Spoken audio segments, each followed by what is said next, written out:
Bonjour à toutes et à tous et bienvenue sur NeuroGym en ligne. J'espère que vous allez bien, j'espère que vous êtes en pleine forme. Dans la capsule d'aujourd'hui, on fait des exercices un peu différents. En fait, on va travailler la mobilité des épaules. Donc, installez-vous, on commence dans quelques secondes. Donc, comme toujours, je dois rappeler que les exercices que je donne sont généraux, qui sont peut-être pas adaptés à votre condition et à vos capacités. Donc, le premier exercice qu'on va faire, c'est qu'on va faire la pendule. Donc, pour ceux qui sont en fauteuil, vous allez vous pencher vers l'avant comme ça, mais moi, je vais le montrer debout, ça va être un petit peu plus simple. Donc, on va se pencher comme ça, puis on fait la pendule. Donc, on laisse aller notre bras, puis on fait des cercles, comme ça, tout simplement. C'est assez simple. Puis, on peut aller vers l'avant, vers l'arrière, puis on essaie de faire des amplitudes assez grandes pour aller justement travailler dans la mobilité, dans les zones où c'est le moins mobile. Puis, on va de droite à gauche. Comme ça, ça fait une petite traction. Vous allez voir, ceux qui ont déjà consulté en physio, ce qu'on fait des fois quand il y a des déficits d'amplitude, on va faire de la traction, on va tirer le bras un petit peu puis on va le pousser. Pousser. On va aller dans l'amplitude qui est problématique pour un petit peu étirer la capsule, donner plus d'espace. C'est un petit peu ce qu'on fait en ce moment. On utilise la gravité. Donc, on va refaire des cercles. Puis là, je ne vous ai pas donné de mention bien importante de par où aller ou pas. En fait, allez essayer d'aller travailler surtout dans les zones qui sont les plus problématiques. Je n'ai pas parti le 30 secondes non plus. On se redresse. Je vais le faire pour la deuxième. On va faire les deux côtés. Je vais me tourner. On va faire 30 secondes pour l'autre côté et on y va. On fait des cercles en premier.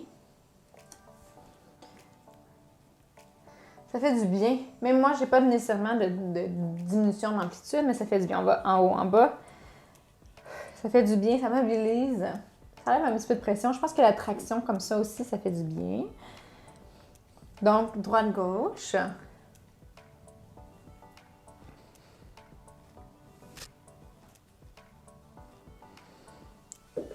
Excellent. On va le refaire une fois de chaque côté. On ne fera pas nécessairement 3 fois 30 secondes pour cet exercice-là parce qu'on va aller travailler beaucoup plus spécifiquement chacun des mouvements. Ça, c'est un petit peu, ça fait de la traction, comme je l'ai dit, puis ça va aller relâcher un petit peu les muscles, mais c'est sûr que c'est pas l'exercice ou c'est pas les étirements qui sont les plus efficaces ou agressifs, si je peux dire. On va donner ça surtout quand les gens ont beaucoup de douleur.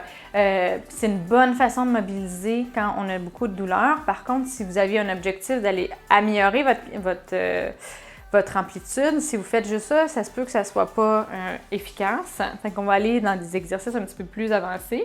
On y va. Deuxième côté, là, j'ai mis mon 30 secondes. On fait des cercles. Vous pouvez aller, si vous, c'est plus vers le haut, essayez de balancer vers le haut comme ça. C'est souvent vers le haut. Mais on essaie d'aller dans tous les sens quand même. Donc là, droite-gauche. Donc, on ne lâche pas. Pour ceux qui ont, par contre, j'ai oublié de le dire, mais c'est un point important. Pour ceux qui ont une subluxation, si vous avez eu un AVC, faites pas ça avec votre épaule. Dans le fond, vous ne voulez pas aller augmenter l'amplitude parce qu'il y a déjà trop d'amplitude parce que les muscles sont affaissés. Donc, faites pas ces exercices-là. Si jamais vous avez beaucoup de spasticité, faites spécifiquement contre la spasticité doucement. Puis assurez-vous de ne pas avoir de subluxation et que ça ne tire pas trop sur votre épaule. Donc, on y va. Donc, c'est pour ça que je dis, ça illustre bien que mes exercices sont généraux, même si parfois ça peut paraître banal, les exercices que je donne ou les consignes, puis qu'on va avant-arrière. Il y a toute une réflexion quand on donne des exercices à quelqu'un de pourquoi on le donne, puis aussi de prendre tout en considération, pas juste augmenter, par exemple, on va de droite à gauche, pas juste augmenter l'amplitude. Pourquoi il y a une diminution d'amplitude?